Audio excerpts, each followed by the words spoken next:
Chapter 25. The Devotion of Sashitaja and His Previous History. Sutta Goswami said,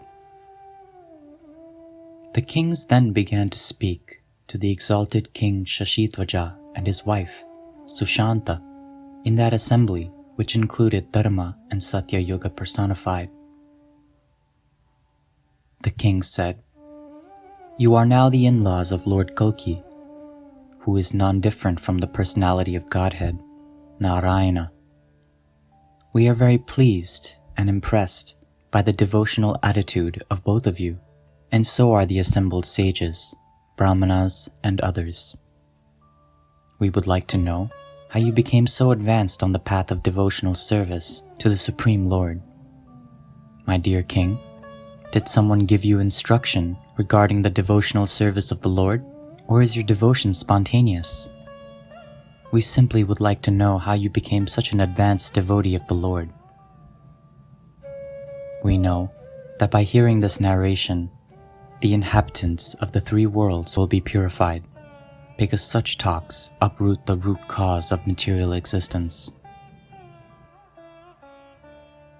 King Sashitaja said, O kings, please listen attentively as I narrate to you the story of my previous life and how I became a king who was devoted to the Lord.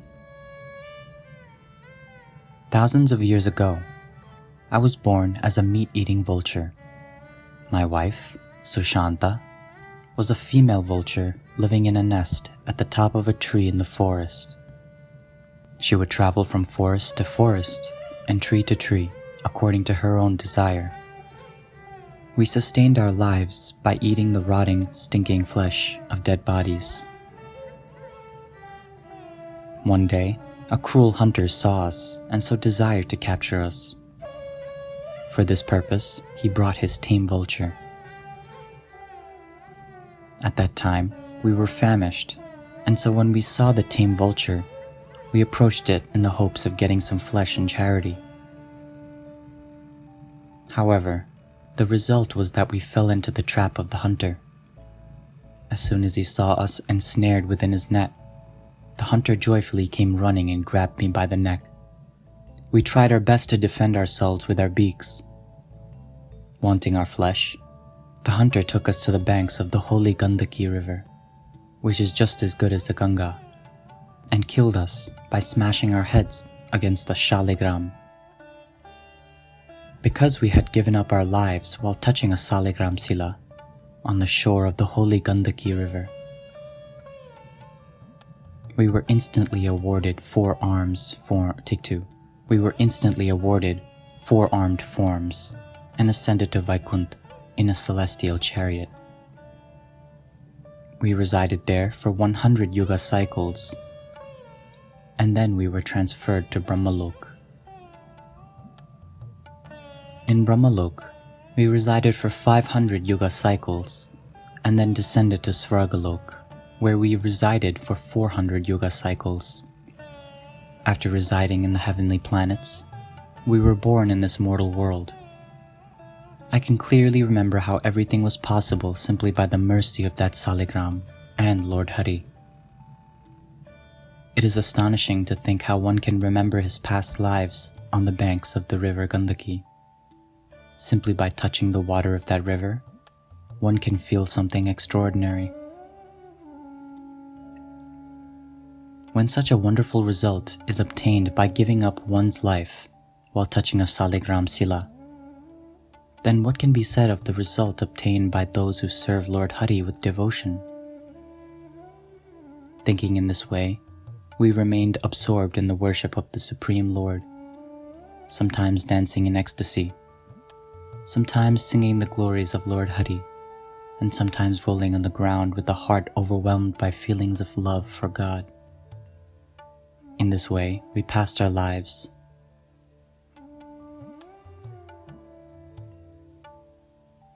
I had already heard from Brahma that Lord Hari would incarnate as Lord Kalki to destroy the influence of Kali. I am thus well aware of his unexcelled prowess. Thus, King Sashitaja narrated his history in that assembly. He considered himself and his family members to be supremely fortunate, as he gave Lord Kalki, the husband of Rama, 10,000 elephants, 100,000 horses, 6,000 chariots, 100 young maidservants, and countless valuable jewels. After hearing this description of the king's previous life, all of the members of the assembly were astonished and began to regard him even more highly. Everyone in that assembly began to glorify the Supreme Lord and meditate upon his transcendental form. After some time, they inquired from King Sashitaja pure devotional service. The king said, "What are the characteristics of devotional service to the Lord, who is a genuine devotee, and what are the prescribed rules and regulations? What does the devotee do? What does he eat? Where does he live? And what does he speak about? O king, you are the knower of everything, and so please describe whatever was requested by us." The king was very happy to hear these questions, which were all in relation to Lord Hari, and so he thanked them. Then, with a desire to purify the world with the sound of the holy names of Lord Krishna, the king, having the power to remember his previous lives, began to repeat whatever he had previously heard from Lord Brahma. King Sashitaja said, "Once, long ago, in the assembly of Lord Brahma, there were many great sages present. At that time, the sage Sanaka asked Narad Muni the very questions that you have put forward to me. I was also present in that assembly of great sages, and by their mercy, I heard everything that was spoken by them. O you, who are capable of removing the sins of the conditioned souls, please listen attentively as I repeat whatever I had heard." Sanaka said, "O sage, among the demigods, what kind of devotional service to Lord Hari has the power to free one from the cycle of repeated birth and death? What method of devotional service is most praiseworthy?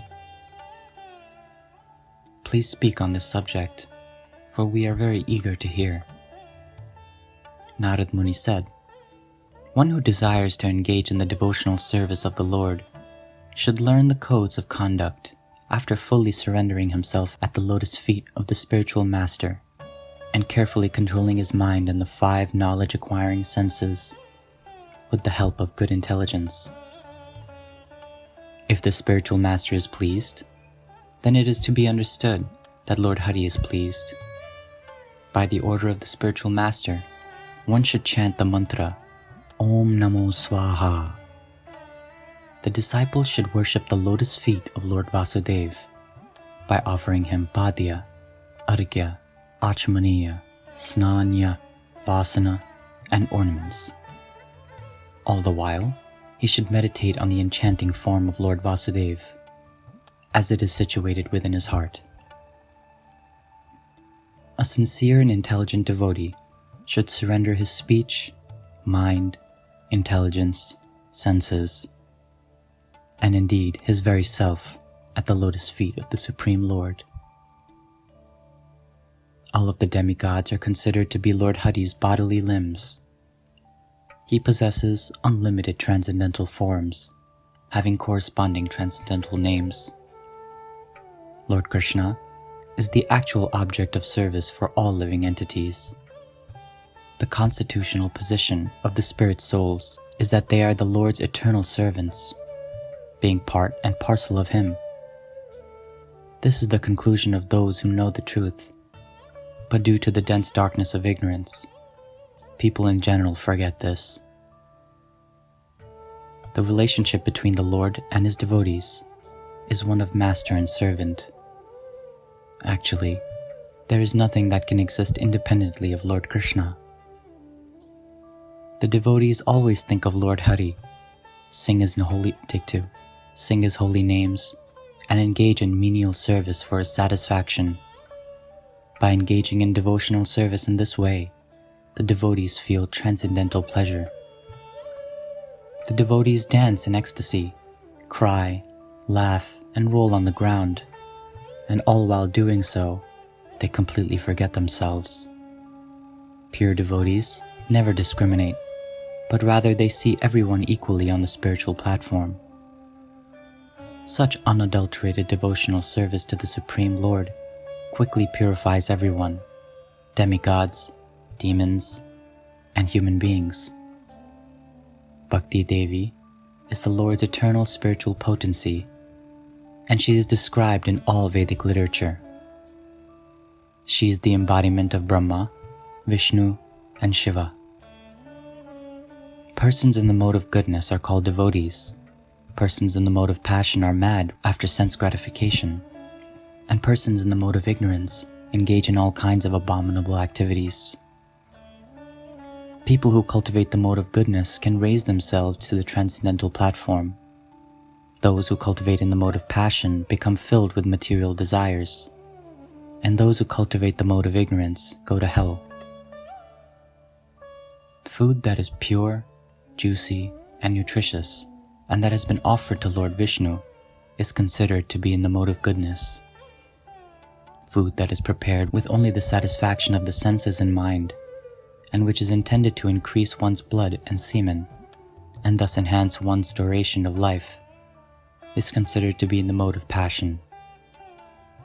Food that is bitter, spicy, hot, sour, stale, burnt, dry, or rotten is considered to be in the mode of ignorance. Only people deeply embedded in the mode of ignorance will relish such food. People in the mode of goodness like to reside in the forest. People in the mode of passion like to reside in a city or village. And people in the mode of ignorance like gambling in brothels. Lord Hari does not award his devotees material comforts, nor does a pure devotee ask anything from the Lord. And yet there are exchanges of love between them at every moment.